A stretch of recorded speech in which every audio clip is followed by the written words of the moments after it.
To teach us the boundaries of the states, my 7th grade geography teacher would hold up cutouts, and we would raise our hands, vying for the chance to identify which state had the corresponding shape.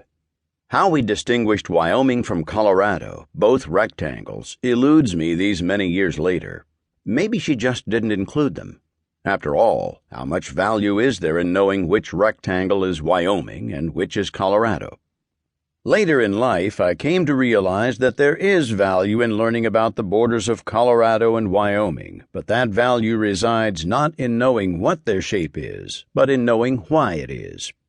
Why, for example, are the straight lines that define Wyoming located where they are, and not, say, 10 miles farther north or west?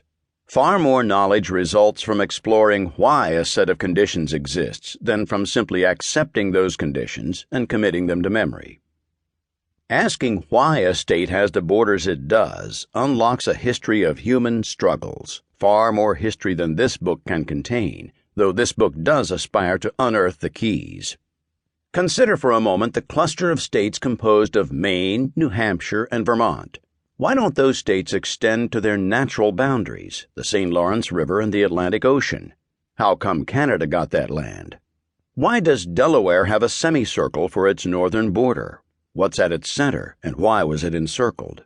Why does Texas have that square part poking up?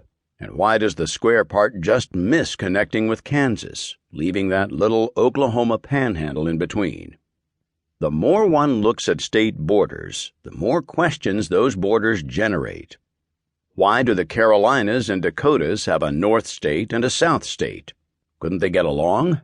Why is there a West Virginia but not an East Virginia?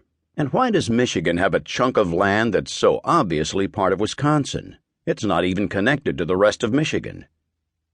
This book will provide those answers. State by state, along with the District of Columbia, the events that resulted in the location of each state's present borders will be identified. A state border is both an official entrance and a hidden entrance.